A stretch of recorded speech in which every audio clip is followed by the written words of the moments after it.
I'm doing your great work and I cannot come down. Why should the work stop so I can come down to you? That is a great work from 2,000 years ago in Jerusalem, as discussed in the Bible and the book of Nehemiah. Let's discuss how this continues to affect the region and the U.S. and national security today here on the Great Work Podcast. All right, welcome back, Great Work Podcast, daily news updates. Today is Thursday, August 1st, 2024. We got a lot to get into, but before we do, please be sure to go ahead and check out Don't Waste This Effing Podcast, the story of Megan Stoner. It's a true crime podcast that I was actually involved in the scenario that got this girl arrested by the police last year when she was running from them. And I'm kind of laying out her entire kind of story of how we all came together and found out that these crimes were happening and how we took care of them. So please go check that out. That'll be linked in the description below.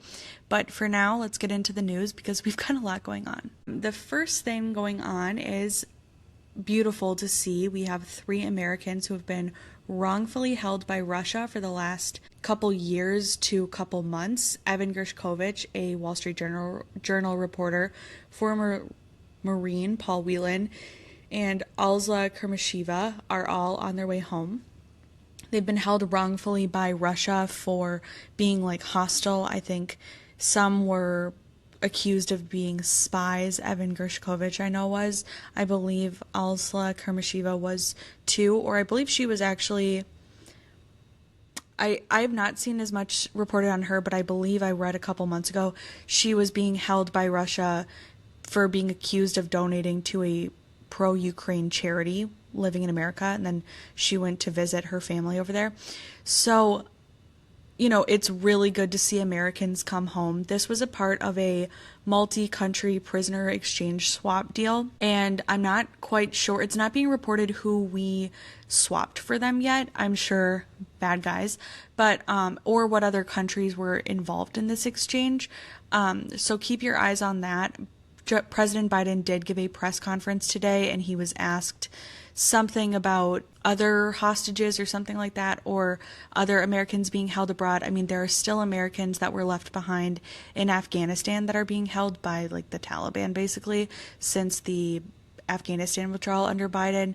And there are 8 U.S. citizens being held hostage in Gaza by Hamas right now. And they've been held since October 7th. Today is day 300 of their days in captivity. We're coming up on a year, which is, my heart just breaks for them. So I believe he was asked something along those lines by a reporter, to which Biden responded, why didn't Trump try and get them out when he was president, or something like that. Trump freed 60 wrongfully held Americans while he was in office, almost 60. He tried to get out former Marine Paul Whelan, but Russia was demanding a pretty big arms dealer in exchange for him, and Trump would not give an arms dealer in exchange. That's kind of a gaffe by Biden, and we know he has those, but, Evan Gershkovich and Alza Kermasheva weren't even taken by Russia until Biden was in office. They weren't held until he was in office. So, a month ago, this would have been a gaffe, and, the media would have been calling on him to step down because how could he not know? Now they don't really care because he stepped down and he installed Kamala, so they don't really care anymore. But, I'd like to see what are we doing about the rest of these Americans. I love to see Americans coming home, and I want to be able to get a feel for, are we going to get anybody back? And are we going to have to negotiate with terrorists to get them back? Because I don't really want to negotiate with the Taliban for people, nor do I want to negotiate with Hamas for them. I would rather kind of take them back by force or make them give them back, but we don't know. And so I'll keep you updated on that if we learn the bad guys that we let out. In similar news about prisoners and stuff like that, a bunch of the architects of 9/11 have taken a plea deal offered by the Biden administration to basically plead guilty for perpetrating 9/11 and planning it and all of that. They've been held in Guantanamo Bay for 20-something years. Yeah, about 20 years now. And they were maintaining they wouldn't plead guilty, which had them in line for the death penalty. Now that they've pled guilty, they're not getting out or anything like that. I don't think that we're swapping them for anyone. That would be insane. And I would be the first person screaming about that if we did. But basically they're not going to be put to death anymore, which has a lot of people mad. I'm personally, I'm not for the death penalty, so I'm not super mad about that. As long as we never release them from prison, which I guess I can't really trust people to do anymore with certain administrations. I don't really care if they rot in Guantanamo Bay or if we kill them. They just can never be let out. But that is something that people are thinking about again. And it's weird, and I'm going to get to this later in the episode, but I think we're starting to get to the point. I notice whenever I talk to normal politicos, or not even normal politicos, just normal people, right? They're just burnt out on foreign wars. Burnt out anytime they hear about, Russia, Ukraine, 9/11, Iraq, anything like that. They're just like, we shouldn't be at war. And that's kind of bad because we're in a really bad place geopolitically. We're in pre-kinetic stages of multiple wars. There are multiple wars going on. We could reach a tipping point and things could get pretty bad pretty fast. And Americans are so freaking burnt out. I guess public opinion could swap very quickly because we've seen it swap very quickly for Kamala. But I wonder how this is going to play out over the next few months. Should things get worse and they could get really bad really fast, what is that shift in the American psyche? How do Americans feel about that? I'm very interested to see. Speaking of the election, US election, polls are still weird. Polls are definitely tightening, but they're still super, super weird. Basically, virtually every poll still has Trump and Kamala kind of neck and neck. Maybe one will be up 2, the other will be up 2, but it's usually within the margin of error. There are outlier polls, I think Morning Consult just put out a slew of swing state polls where Kamala was up 11 in Michigan, but in that same methodology, Trump was up 4 in Pennsylvania. There's not a 20-point or a 15-point swing between Michigan and Pennsylvania. There's just not. I'm sorry. There's not. So the polls are still weird. We're getting to the point where we can probably trust them. And what they're all showing is the race is not over, but it's a lot tighter. And what we've noticed with Kamala is she's kind of still on this sugar high of her announcing. She hasn't done a hard-hitting interview yet. We still aren't really sure what her positions are. She's backtracked on a lot of her positions from 2020. She no longer supports single-payer healthcare. She no longer supports a mandatory buyback program for guns. She no longer supports banning fracking. So she's backtracked from all of those things, but usually you'd have to lay out what you are going to do. And we just don't know, right? I don't think that we quite know what her policies are. I have seen some polls too that by a margin of plus 16, Americans believe that she will just kind of carry on Biden's failed policies. And it said failed, it was disproving of the Biden administration's policies. So if that's the case, that too, I'm surprised that she's so neck and neck. And again, a lot of these polls, they're D+5 samples, and then they don't control for that or weight it the same. I don't think anybody believes that the electorate in November is going to be D+5. It's just not the case. I think probably what's more likely right now is that the Republican base is pretty energized and the Democrat base is pretty energized. And really right now we're seeing both Trump and Kamala are kind of only talking to their bases. The brat coconut lady thing, that doesn't really speak to anybody, any undecideds, right? Trump doing all of his stuff. I mean, now he's kind of bringing up Kamala's race and stuff. I think he's trying to call her a flip-flopper. Oh, you say you're Indian sometimes and black the other, but it's not the best look for him. That being said, it's not going to hurt him as much. I think when people hear Trump racist, they just tune out. Now, it confirms what they already thought about him, or they just tune it out because they don't care. But again, that's speaking to the base, right? Democrats get really mad about that. Republicans just kind of tune it out and don't care when they're called racist or when Trump is called racist, because it's just happened for so long, so many times. So I'm not really seeing what is the messaging of this campaign? What is going to reign true? I don't know. As of right now, if it's just coming down, it looks like it's just going to be a tight race where it comes down to 7 swing states: North Carolina, Georgia, Pennsylvania, Michigan, Wisconsin, Nevada, Arizona. And depending on how things look post Labor Day, because again, you can't really tell about these things until after Labor Day, we'll kind of start to see, a lot of these states will either break for Kamala or break for Trump, and a lot of that will have to do with just momentum. And then a lot of it will also come down to voter turnout. Another weird thing about the polls, most polls you base off of like who voted in the previous election. 59% of registered voters voted in 2020. That's unheard of. Usually it's between like 54 and 56%. So like a lot of these polls too, how do you base the polls now? It's going to be interesting to see. I don't think anybody quite knows specifics, right? I don't think anybody can say definitively that Trump will win or that Kamala will win. I think everybody can kind of say that it's close. I think Trump's got to break up this momentum that Kamala's got. I mean, she kind of timed everything perfectly. She's still kind of got the momentum going from announcing. She's going to announce her right about when that would have died off. She's going to announce her vice presidential candidate. That'll probably keep momentum going her way. And then that'll probably carry right into the convention. So that's going to be like a month if Trump can't interrupt it with his own narrative. It's going to be a month of momentum for Kamala. And there's definitely things for him to message against with her. So we'll just have to see. But all of that also doesn't really matter. Like I said, they're kind of both just speaking to their bases. And it's all just going to come down to voter turnout. Democrats have a really good grassroots strategy of getting people out to vote. A really, really good one. Much better than the Republicans. Like significantly better. And I believe the RNC is kind of outsourcing a lot of that to Turning Point, which is an organization that I, for one, don't trust. So, we gotta keep our eyes on that too. Which brings us to, how are we going to define the next 4 months too, next 6 months too? Because I think we're seeing a shift. Another poll I saw was that people are 50-50 on who would handle the economy, Trump or Kamala, which is weird, right? I think the economy is that's been the number one issue for people. I think the economy is going to start getting better. Although there's certain indicators too that it's not. Like, usually gas prices would be down by now in an election year. They're not. I think when it comes to the economy, if that becomes a non-issue and we enter the stage again of like geopolitical, we don't know what's happening, I wonder how Americans will take that.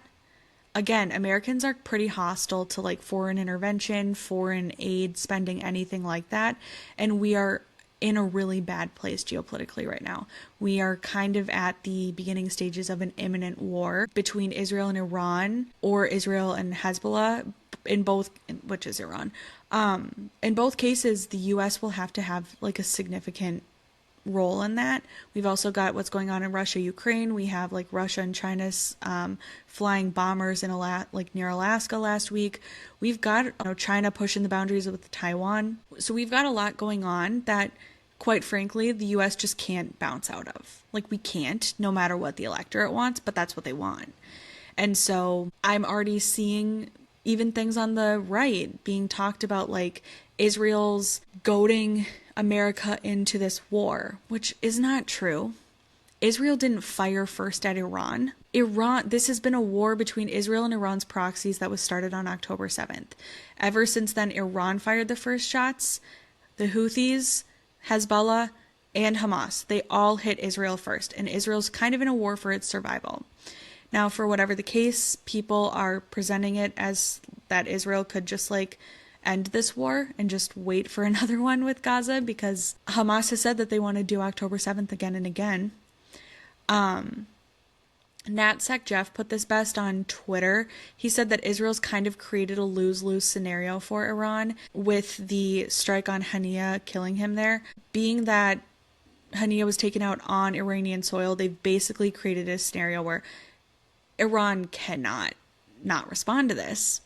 And years ago, we would have thought that Iran would just respond with a proxy. Well, now that they did what they did in mid-April, they kind of have to show that they'll respond as well. And that attack didn't go well for them. And we don't really know how much it expended of their capabilities military-wise. So once Iran responds to Israel, which they kind of have to, or else they'll look weak, Israel totally has the right to go after Iran's nuclear facilities. And new reports are showing that Iran is days, if not hours, away from having a nuclear weapon. Now, if they have a nuclear weapon, that doesn't mean they have a warhead that could carry it. But it's best to take out nuclear capabilities before they get them. And again, maybe if we didn't want them to get those, we shouldn't have given them $60 billion in sanctions waivers over the last 3 years. But I digress. U.S. Senator Lindsey Graham has introduced a resolution today in the U.S. Senate to use U.S. arms and forces against Iran before it can become a nuclear power. This would also back up Israel. I'm telling you, I don't agree with this, but this is being presented as a war of choice for Israel. And like Israel's bringing the U.S. into this. Again, I don't agree with that, but that's how it's being presented. And I'm going to tell you right now, it's going to be a really bad look if Iran does not respond as forcefully as people think that they will. If Iran somehow makes themselves come out like the rational actors here, that's going to be a really bad look for Israel.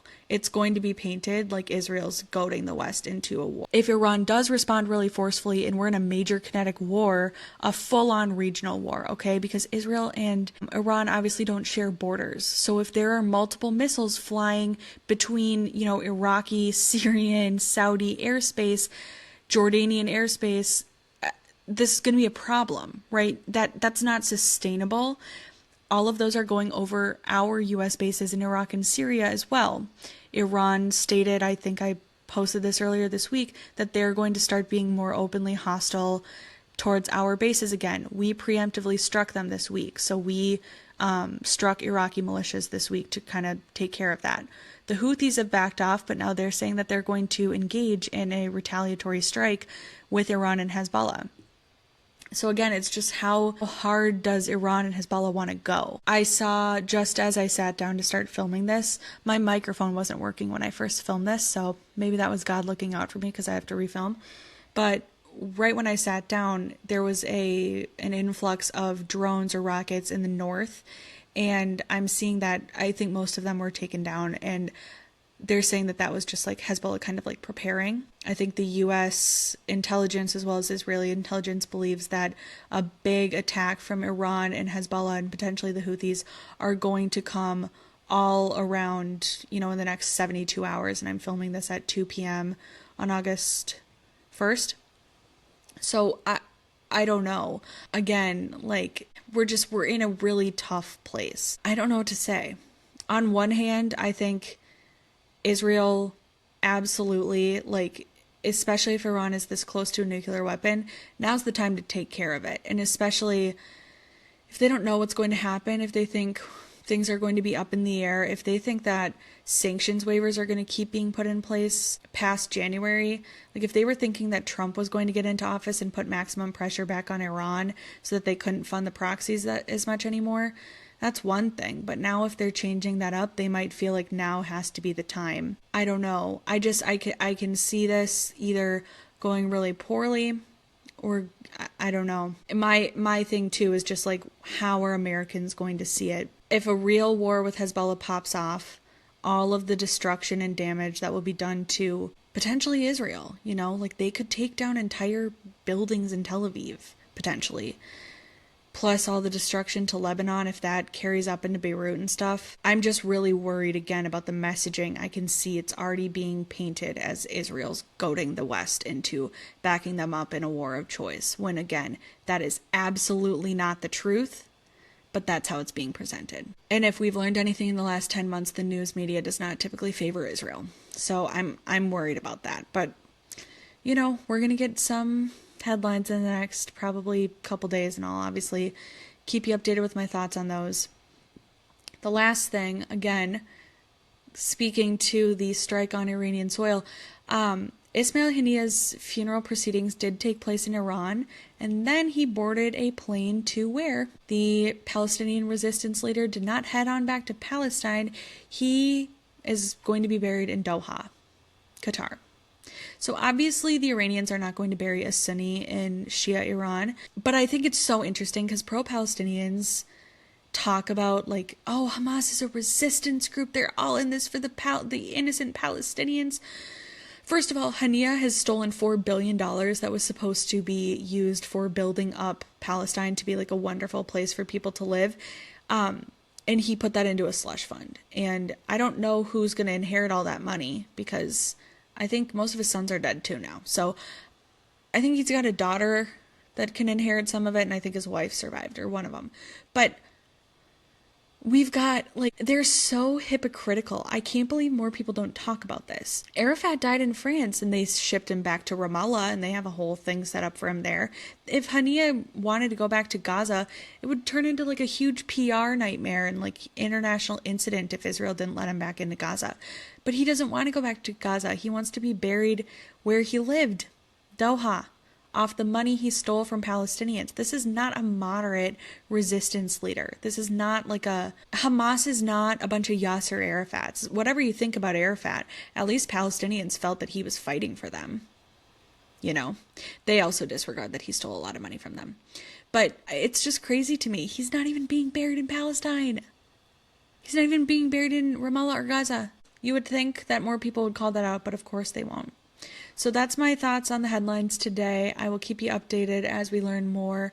Have a great rest of your day. Be sure to go check out Don't Waste This Effing Podcast, and I'll talk to you tomorrow. An Excelsior Studios original production.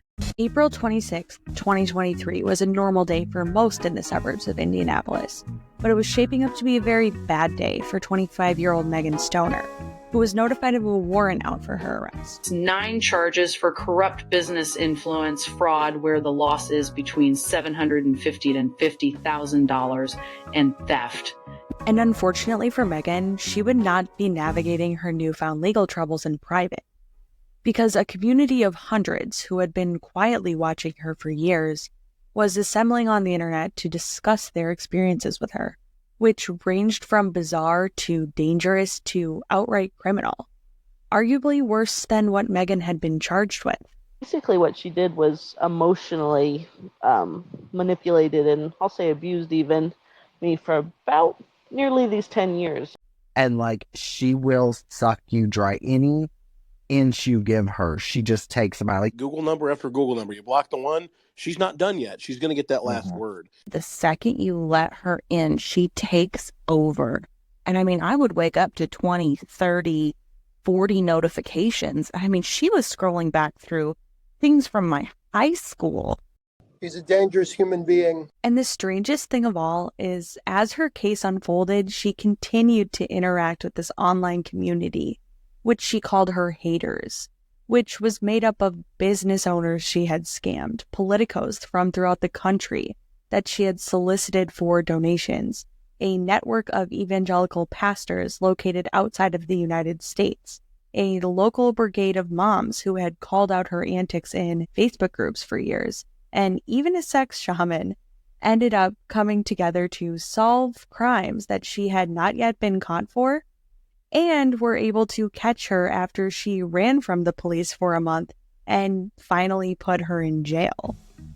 So, how did this self-described political consultant, mental health advocate, teacher, and sexual assault survivor get into this mess in the first place? And how much of her story that she had told of herself on social media for years was actually true? That's what we'll explore here every Thursday on Don't Waste This Fucking Podcast, the story of Megan Stoner.